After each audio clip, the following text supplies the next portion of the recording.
시청자 여러분 안녕하십니까? 현올TV 현올 인사드립니다. 지난 개혁파 신앙 길라잡이 교회론 7강과 8강에서 제가 말씀을 드렸습니다. 직분론에 있어서 교직의 평등, 직분의 동등성에 관한 강의를 제가 올리겠다라고 말씀을 드렸는데 말씀을 드렸으니까 그것이 조금 시급하다 생각을 해가지고 이제 올리게 되었습니다. 무리입니다. 그래서 이제 작년에 있었던 직분론 강의보다는 새로 찍어서 이제 올리는 것이 좋겠다 생각을 하고, 또 내용도 선볼 것이 있으면 좀 손을 봐서 강의를 다시금 제 영상을 촬영하는 것이 낫겠다는 판단을 해가지고 이렇게 올리게 되었습니다. 장로주의 정치제도 또는 개혁 장로교회의 교직의 평등, 그리고 직분의 동등성이라고 하는 측면을 이 시간에 상고하고자 합니다. 짧게 좀 올리려고 했는데 한 3번 정도 강의를 해야 될 것 같습니다. 그래도 끊어서 강의를 하게 되면 조금 더 유익이 되지 않을까라는 생각을 해봅니다. 이미 우리가 공부한 것처럼 개혁교회의 직분에는 3가지의 항존직이 있습니다. 3가지 직분이 있죠. 뭡니까? 목사와 장로와 집사입니다. 그런데 이 3가지의 직분을 맡은 자들은 각기 이제 직무가 다를 뿐인 것이지 어떤 위계질서의 관계에 있는 것이 아닙니다. 모든 직분자는 그리스도께서 머리가 되시는, 즉 그리스도의 종이고, 교회는 여러 직분이 함께 회를 이루어서 다스리는 곳이기 때문입니다. 이런 원리에 의해서 개혁교회는 목사가 장로를 해임해버린다거나 또는 집사들이 목사를 해고해버리는 그런 일은 있을 수 없습니다. 그러나 동등성이라는 측면과 중요성이라는 측면을 절대로 헷갈리면 안 됩니다. 뭔 말이냐? 개혁교회에서 가장 중요한 직분이 목사인 것은 분명히 사실입니다. 그러나 그것은 어떤 목사 자체 그 직분이 가져다주는 어떤 권위가 아니고, 그가 하나님의 말씀을 맡은 자이기 때문에 중요도에 있어서의 중요한 직분이다라는 것이죠. 그래서 직분자들이 모두가 다 그리스도의 종으로서의 직무를 감당하는 것은 분명하지만, 목사가 중요한 이유는 그가 맡은 사역이 하나님의 말씀이기 때문입니다. 직분의 동등성이라고 하는 것은 분명히 동일 직분 내에서도 지켜져야 된다는 것이죠. 목사들 사이에, 장로들 사이에, 집사들 사이에. 가령 목사는 목사들 간의 차별이 없어야 됩니다. 장로는 장로들 간의 차별이 없어야 되겠죠.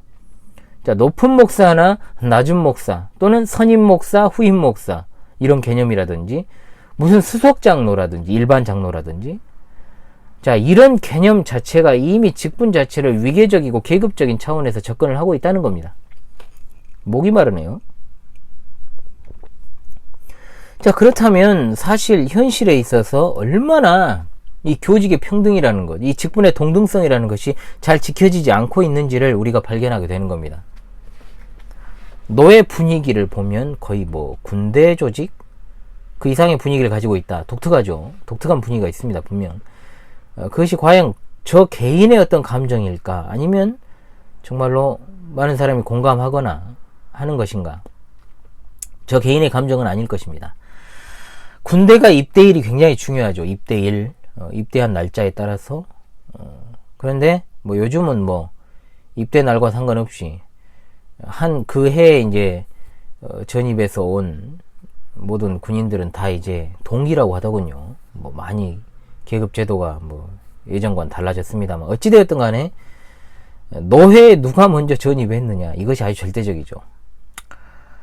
자, 그런 측면에서 조금 이제 상세하게 다루고자 하는 게 이겁니다. 직분의 동등성과 관련해가지고 가장 문제가 되는 거는 한국 교회의 부목사 제도가 아닌가. 직분론에서 제가 잘 얻었습니다만은, 자, 부목사라고 하는 그 목사 앞에 붙어 있는 그 부라는 말이 주는 어감은 말 그대로입니다. 담임 목사를 보좌하는 하위 그룹 목사. 사실 아닙니까? 맞잖아요. 그래서 부목사는 담임 목사의 허락이 없이는 교회 내에서 수족을 함부로 돌릴 수가 없죠. 아니라고 하실 분은 말해 보십시오. 그래서 제가 제 예전에도 말씀을 드렸습니다마는 신대원 시절에 우스갯소리로 부목사가 충성할 대상은 하나님이 아니라 담임 목사가 아니냐, 이런 농담들을 실제로 좀 우픈 농담을 하는 일들이 있었습니다.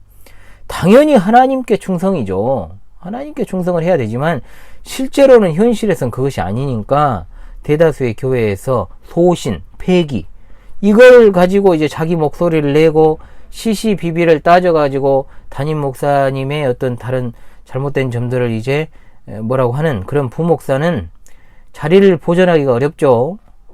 한 달 안에 빠르면 그 주보에서 사라집니다. 말 그대로 고집이고 객기일 뿐이죠. 자, 과연 담임 목사나 부목사 제도가 로마교회 사제나 부제와 다를 게 뭔가 우리가 좀 심각하게 생각을 해야 된다는 겁니다. 부목사의 임직 절차를 한번 생각해 봅시다. 자, 모든 직분자는 회중의 투표에 의해서 하나님께서 그를 부르셨는지의 여부를 확인합니다. 그래서 회중의 투표는 하나님의 뜻을 가늠하는 아주 좋은 시금석이 된다는 것이죠. 자, 그런데 유독 부목사를 비롯한 부교육자들은 담임 목사가 정합니다. 당에도 이것을 잘 터치를 안 하죠. 자, 불문율입니다. 물론 그러나 이것의 순기능적인 생각을 한번 해보십시다. 뭐냐? 담임 목사가 양들의 어떤 양육을 책임지고 있는 위탁받은 종 아닙니까? 그렇다면 당연히 부교육자를 분별해 가지고 이 교육을 맡아야 되기 때문에 선임을 하는 것은 아주 순기능적인 측면이 있다. 이걸 이제 부정하지 않습니다.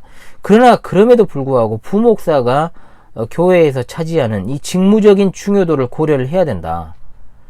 사실 부목사는 어마어마한 일을 합니다. 교육은 물론이고요. 행정, 교회에서 무슨 이제 잡다한 일은 없지만 그래도 보통은 본질적이지 않은 잡무에 이르기까지 형광등 하나 가는 것까지도 그리고 얼마나 운전을 많이 합니까? 정말로. 그럼에도 불구하고 세우는 과정은 좀 부실한 것이 사실이죠. 또한 부목사는 1년에 한 번씩 재청빙을 받아야 됩니다. 그러니까 사회적으로 따지면 뭐 1년 계약직 아닙니까? 위치가 일단 불안정하기 때문에 어떻게 정말로 마음 놓고 주님의 몸된 교회를 받들어 섬기는 일이 온전하게 가능할 수 있겠느냐. 제가 아는 한 교회는 1년 사이에 부목사가 몇 번씩 바뀝니다. 그쯤 되면 사실은 오는 부목사들이 문제인가 아니면 부목사를 뽑는 담임 목사에게 문제가 있는가 한번 곰곰이 생각해 볼 문제죠. 부목사 제도의 폐해는 이것뿐만 아닙니다. 지교회 간의 동등성을 파괴한다. 뭔 말이냐? 당연히 담임 목사나 부목사나 노회 내에서 표를 행사할 때는 한 표입니다. 한 표. 규모가 큰 교회는 당연히 목사의 수재가 많겠죠. 그렇기 때문에 교회의 양극화는 분명히 피할 수 없는 일이고 또 투표권이 많아지지 않습니까? 또 노회 내에서 규모가 있는 특정 교회들을 거쳐간 목사들이 상당히 많습니다.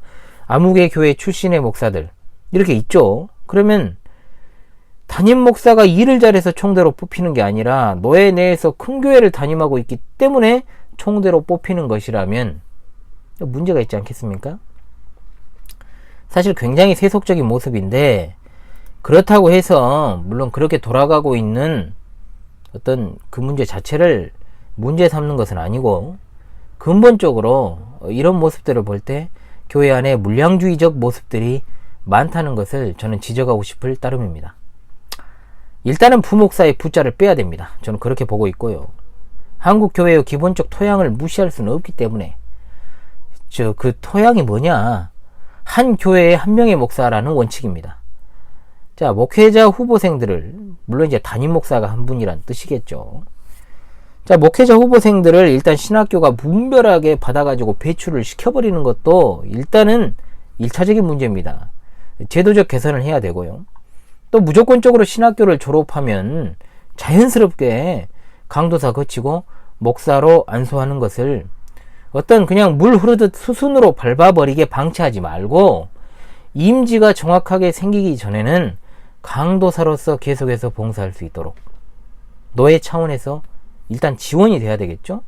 그리고 여러 지교회에 배치를 해가지고 강도하는 일과 목양에 관한 전반을 배울 수 있도록 제도적으로 개선을 해야 된다. 노예 차원에서 개선을 해야 된다라고 봅니다. 그리고 임지가 생겨서 노예가 자연스럽게 정말로 그동안 강도사로 노예 내에 있는 지교회들을 순회하면서 훈련을 받았던 강도사가 그 중에서 이제 목회적인 위탁권을 정말로 잘 감당하실 수 있는 분이다 라고 하는 것을 노예가 판단해서, 이 사실 목사 고시도 형식이지 않습니까? 이런 것들이 사실은 모든 것이 과정에 들어가면은 고시 자체는 필요가 없을 수도 있는 것이죠. 왜냐? 강도사 고시 받지 않습니까? 목사가 될 수 있는 소양을 갖추었다 보고 강도사 고시 패스하고, 그 다음에 실제적으로 강도사로서 노예 내에서 이런 일들을 감당하면서 이제 목사로서의 소양을 갖추었는지 여부를 그것으로 판단할 수 있다는 것이죠. 그러면 담임 목사님이 은퇴한 이후에 어떤 후임 목사의 인선 문제로 골머리를 앓거나 잡음이 생기거나 또 균열이 나고 교회가 흔들리는 일을 방지할 수가 있게 되는 겁니다. 노예 내에서 이렇게 지역교회들을 순회했던 강도사님이 그 노예 내에 파송이 되면 얼마나 그것이 아름다운 모습이겠습니까? 느닷없이 그런데 다른 지역에서 와버리고 막 이런 일들, 학연, 지연, 혈연도 있겠지만 말 길어지니까, 자, 직분의 동등성을 이야기할 때 반드시 언급하지 않을 수 없는 부목사 제도에 대해서 이야기를 하다 보니까 좀 길어졌죠. 자, 다음 시간에 이것에 대한 폐해에 대해서 조금 더 언급을 하고요. 또 거기에 따른 대책 어느 정도 나왔습니다. 방금도 제가 말씀을 드렸고요. 그리고 또 생각을 좀 해보는 시간을 갖겠습니다. 자, 첫 번째 강의 시청해 주셔서 감사합니다.